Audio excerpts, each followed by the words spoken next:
Hi, I'm Kay, Chair of the Board of Trustees. I've loved pugs for almost 25 years, and I'm proud to support this charity so more people can feel that joy too. This Volunteers Week, I'd like to say a huge thank you to our amazing volunteers for all they do for the pugs in our care. Thank you all. The breeder that I got friendly with did a bit of sort of helping out with the rescue side, so she introduced me to it, so that's how I got involved really. 2011, 12, something like that, yeah. It was after I'd lost my little boy, and I wasn't quite ready to have my own, but I missed the pugs. And then I came across the Pug Dog Welfare, crying out for fosterers, and I thought, well, what a good idea that would be.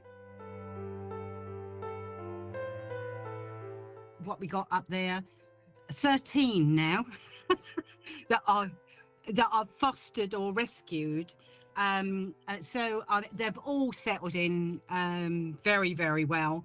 But these two, within 3 hours, they were all over me. They were wanting to love and cuddle and so happy to be here running around. And they've got a lovely garden to go in. And they were just so, which is nice enough. I looked up pug charities and saw the PDWRA, and then I applied and I said, look, I've got this young little tearaway who, is my best friend now. It's just me and her. I would be up for adopting. And I found Pudra on the website and read there about volunteering and being a fosterer. And I thought, I could do that. So I filled in the form and sent it off, and then the lovely Jane McAllister came back, and it all started from there really. I had the two pugs, and so I'd had an insight into the breed, and I just made contact with the rescue saying, I understand you're interested in fosterers, and that's something that I'd be interested in doing. And back then I fostered about 5 dogs within the first 6 months. So I was quite involved in fostering at that point. When I had 11, I wouldn't say it was overwhelming exactly, but it was pretty full on. Yes, I knew, obviously I was fostering then, and I knew some of them would sort of be moving on eventually, but I was always looking for the next one to come along. Really. It's one of the best things I've ever done in my life. It's so rewarding, particularly like when you pick them up and they're uncertain or they're anxious. When you complete the loop and they go to these lovely houses with people who are really keen to fuss over them, it's glorious. And I mean, I work from home, so does my wife, and it's funny, people say, oh, you're so good fostering. I'm like, well, we get to live with these wonderful dogs, and like we get to be part of their journeys, and it's just so fulfilling. To date, we've fostered 21 pugs over the 3 years. So we've had bonded pairs, we've had singles, we've had traumatized ones, we've had ones that have had babies. So yeah, 21. I've done it all my life. Started with horses. Hang on, I'll show you this one. This is George. I've fundraised for different charities over the years. It started in our 20s. We were quite active with Greenpeace and Save the Whales and Seals and goodness knows what. So over the years, we've always supported different charities and done, when you could stand with a tin, shake a tin and stuff like that. I've been involved in fostering for probably 20 odd years now. And with the cats, I've probably fostered in excess of 500 to 1,000 cats. It's immense.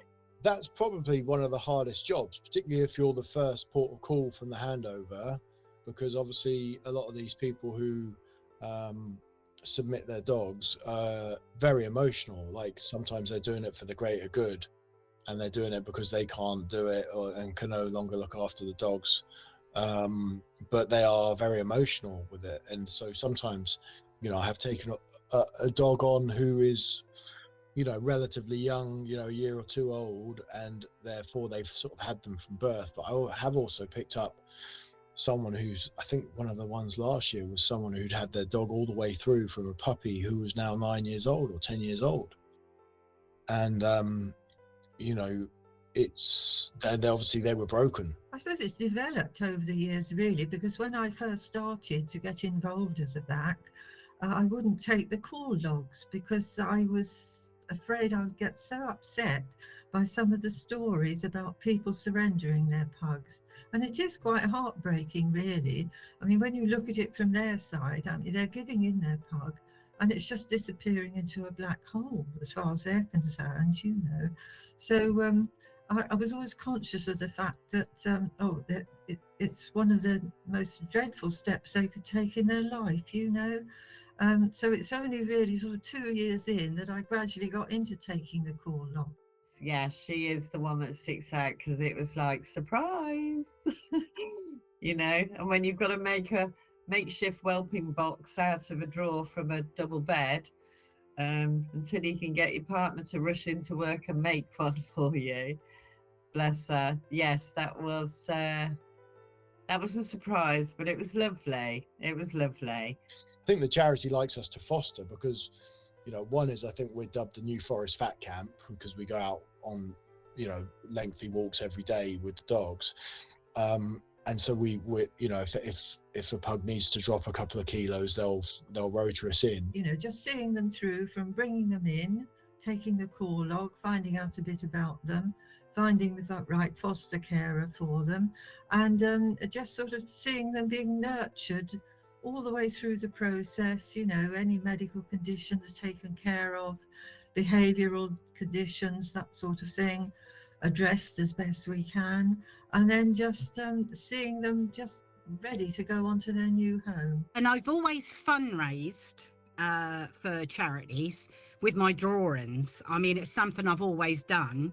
I'd raised over £10,000 for different charities, drawing pictures, which sounds stupid, but it works. And people are very generous. People will say, well, yeah, that's, I'll donate more money. So people have been so generous with it all. So I'm lucky that way. We've got 4 dogs of our own. We've had these 4 for ages. Well, Peggy's the youngest. She is just about 4. But we've got the 3 older ones who are 12, 10 and 9. So we've had them all the way through. And because people talk about the attachment, there's just the overwhelming feeling that you're doing something good and that, you're not signing up for that adoption, you're signing up for the fostering thing, so you've always got it in your mind. My brother is very active with the steam rallies and stuff, and we went to visit one day and saw all the charities are out there, with their stalls selling all sorts of rubbish, and I thought I could do that. And kept it in my mind. Well, over the last 7 years, I bought my own gazebo and started doing my own. I really enjoy doing it. I think it's an opportunity to see how other people live, and sometimes you almost have to be a little bit like not be judgmental because they're living differently to you. Adopting Toby, who was obviously our first adoption, it's literally one of the best moves I've ever made in my life because it linked me with the charity, but also it allowed me to make the difference in Toby's life. And obviously that subsequently led to another 10 or 15 dogs, finding their feet out here. I think their values are such that, make me feel comfortable anyway.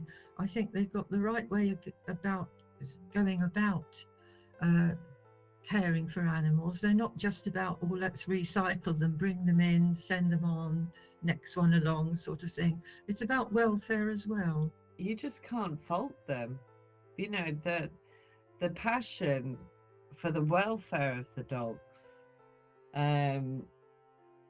the supporting of the foster carers and the transporters, keeping you up to date with all the legal documents as well, and helping you with them. Just the charity as a whole, well, they're just amazing. I think it's great. I mean, the warmth in the volunteers is really unique.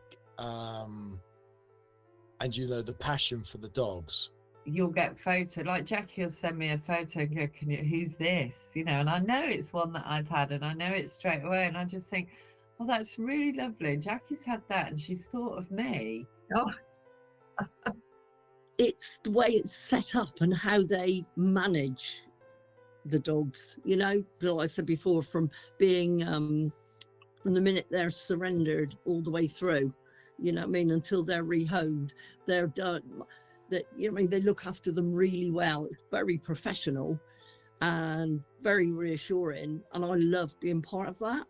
It's just their passion for each dog that comes in, and there's nothing is too much. Like the trust they have in us when we're looking after that dog. If we phone them and say, you know, I really think they need to go to the vets, it's not a problem. There's never a, oh, well, let's wait and see, you know, let's, you know, it's like, no, yep, get them in at the vets, get them seen.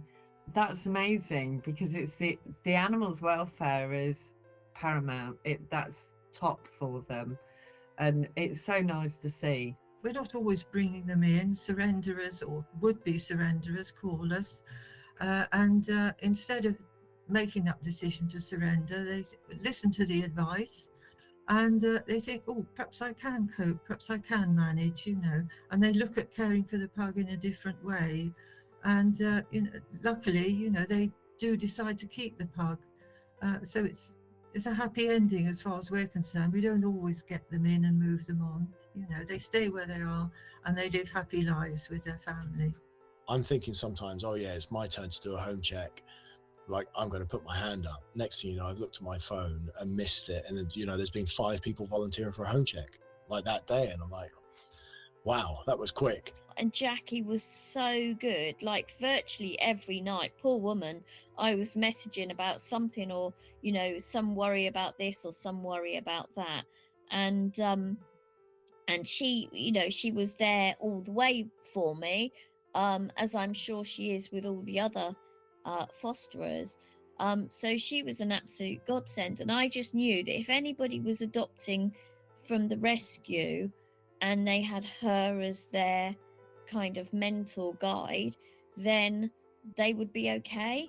I'm just in awe of her. She's just incredible, absolutely incredible. She's there for the support. She's supported me all the time. No, always at the end of the phone, always answers my messages.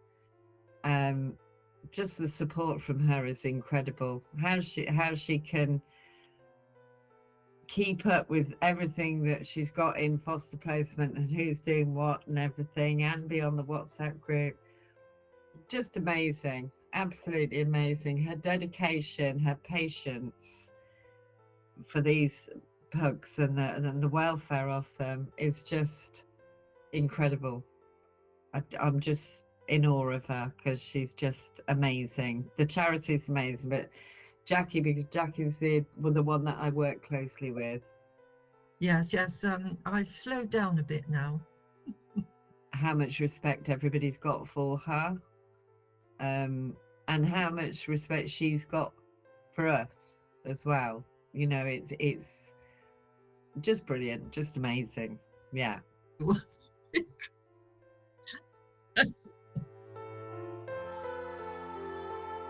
I just love the breed. I just love everything about them. Just their loyalty, their mischief. You know, they're just so funny, attention-seeking, stubborn. You know, no day's the same with a pug.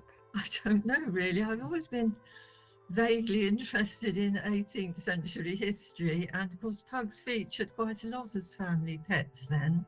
And going around National Trust houses and that, you see paintings of them and statues and that sort of thing. I think what quaint little things they are. So I thought, yes, that's the breed for me. I'd always wanted a pug. I don't know why. I don't know what it was. I'd always wanted a pug. They're just so squishy, aren't they? And just so lovely. Once you're in, aren't you? You can't get out. Like, you'll never not be a pug person once you've experienced what they're like. They're just so special. And I think having my little boy and having him from 3 weeks old when I fostered him, and then losing him at 5, it was just, that was my heart dog. And then I was always drawn to pugs. They are lovely, very loyal. It took me about 2 years to convince my husband that we had to get a dog and then a pug. And he wasn't too keen, but eventually he did agree. And I said, well, I better let him name the pug then. So he named him Peter. And I think that was meant as an insult to his elder brother, really. But yes, Peter was the start of it all. It's funny, you know, when we had Poppy and Toby, we're like, oh, we've got one of each personality. We've got one that's really lively and then one that's really docile. And then we got Rocky, and then it's like, oh no, he's the funny one. So we got a funny one, a lively one, and a docile one, and we've covered all the bases. And then you get Peggy, and then she's a nutter. So then you got the nutter, you got the wild one, you got the docile one, and you got the funny one. And then through all the fosters we've had and all the dogs we've had, they're all so different. And you keep thinking you've ticked the box and seen them all the different personalities, but they're all so different. And it's cliched, but that's exactly what they are. They're all so individual. It's crazy. I researched it all and I thought, yeah, we could do this, which is why I accepted Margot, because I thought, yes, I know I can do it. And I'm so pleased I did, because she lived up to expectation. So are these. They're like little human beings, and they listen to every word you say, and they want to be with you all the while. And they're lovely. They're absolutely gorgeous dogs. I love them to death. So I think for anybody that couldn't commit to having a dog full time, I think the fostering is a really, really good idea. And this charity just supports you from the minute you say yes to fostering.